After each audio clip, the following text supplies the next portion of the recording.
En las vastas llanuras de la hacienda, el sol naciente, en las afueras de Veracruz, México, a mediados del siglo XIX, el sol ardiente del trópico se cernía sobre los campos de caña de azúcar como un juez implacable. Don Alejandro de la Cruz, un hacendado de renombre, era conocido por su mano firme y su corazón de piedra.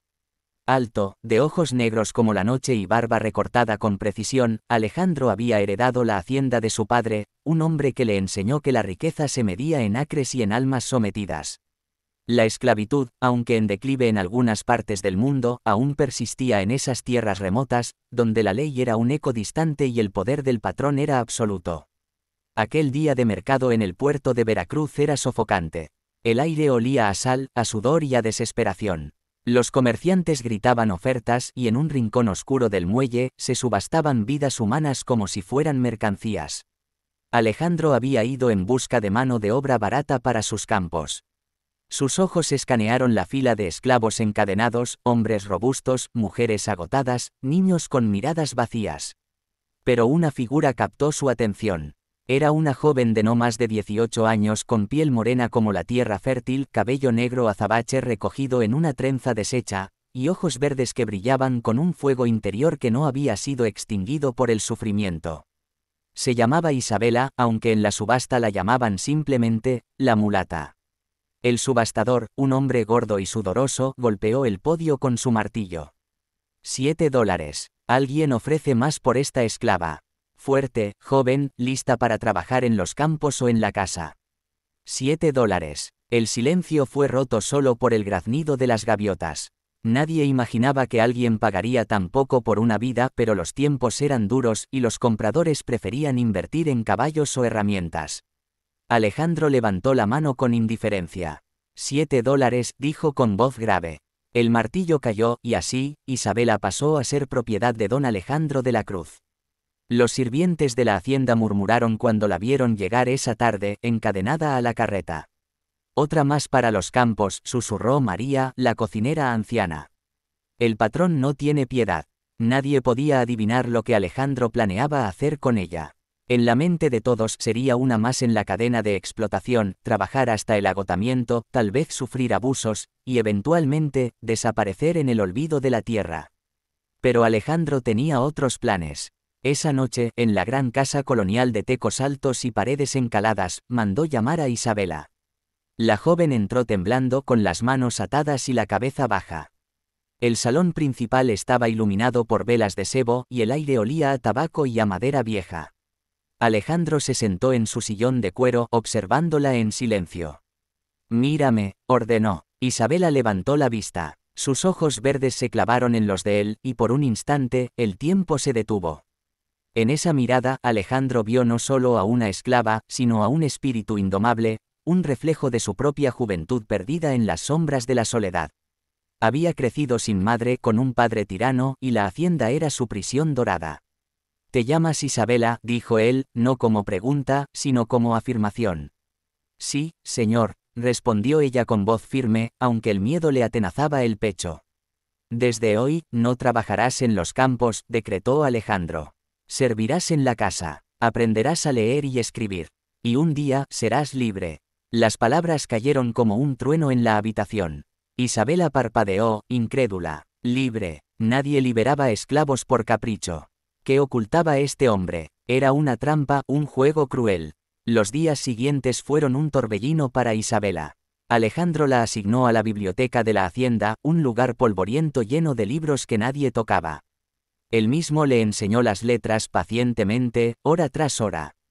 «El conocimiento es la verdadera libertad», le decía, mientras trazaba las vocales en un pizarrón improvisado.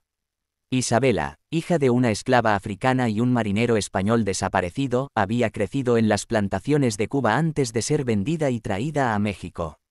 Nunca había soñado con aprender, su mundo era el látigo y la caña. Pero Alejandro era persistente. Por las noches, después de la cena, le leía poemas de Sor Juana Inés de la Cruz, la monja mexicana cuya inteligencia desafiaba al mundo. «Mira, Isabela, ella era como tú, una mujer en un mundo de hombres, luchando por su voz».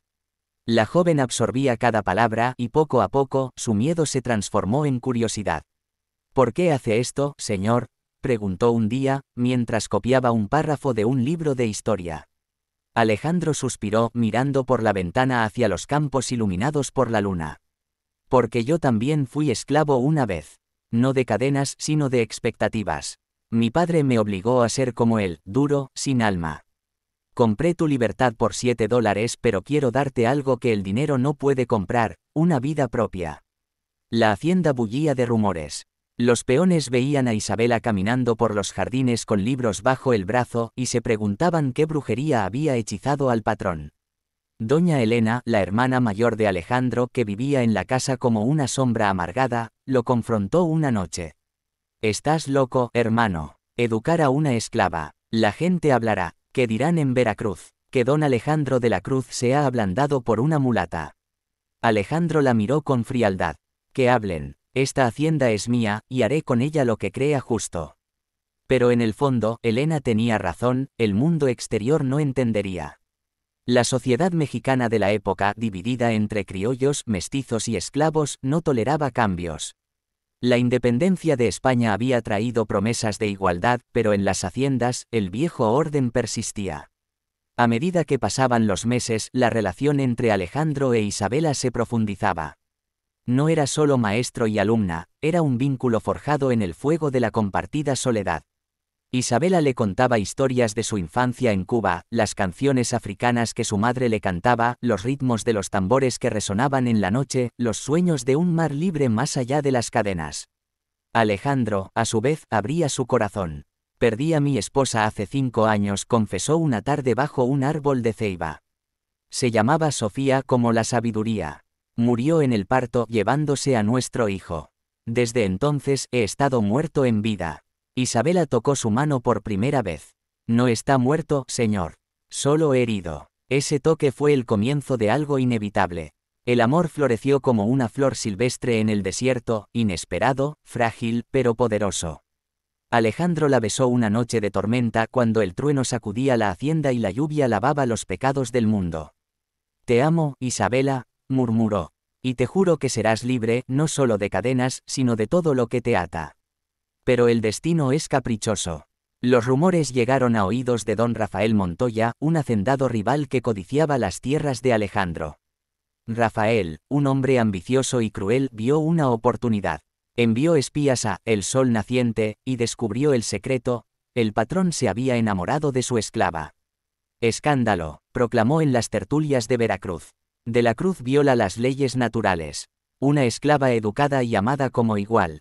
La presión creció. Los peones, influenciados por los agentes de Rafael, comenzaron a murmurar contra Alejandro. «Nos trata como animales mientras eleva a esa mujer», decían. Una noche, un grupo de ellos irrumpió en la casa, exigiendo justicia. Alejandro los enfrentó con su rifle, pero Isabela intervino. «Basta», gritó, su voz resonando con autoridad recién descubierta. «El patrón nos libera a todos.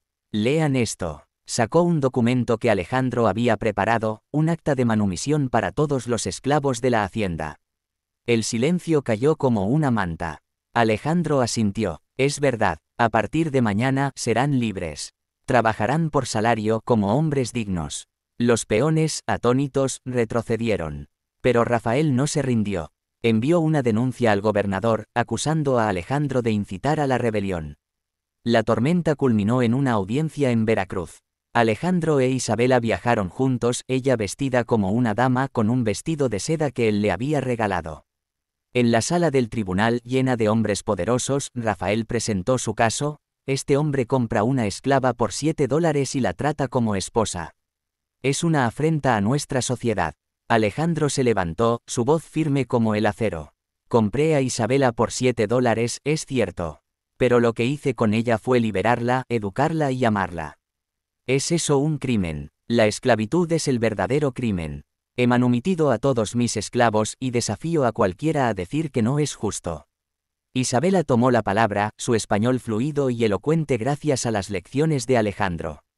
«Yo era una esclava, vendida como un objeto. Pero don Alejandro vio en mí a una persona.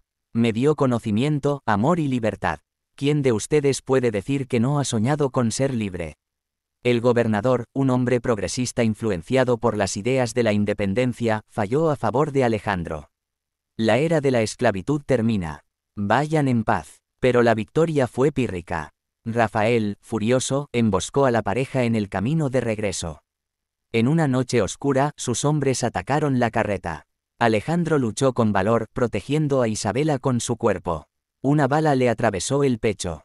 «Corre, Isabela, vive por los dos», susurró antes de caer. Isabela, con el corazón roto, huyó a la hacienda. Allí, reunió a los ex esclavos, ahora libres. Don Alejandro dio su vida por nosotros. No lo defraudaremos. Tomó las riendas de El Sol Naciente, transformándola en una cooperativa donde todos compartían el fruto del trabajo.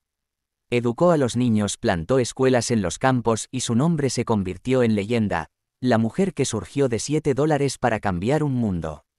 Años después, en su vejez, Isabela se sentaba bajo el mismo árbol de ceiba, recordando a Alejandro. «Nadie imaginaba lo que haría conmigo», murmuraba al viento. «Me dio alas para volar». Y en las llanuras de Veracruz, el sol naciente brillaba sobre una tierra libre, testigo de un amor que trascendió las cadenas.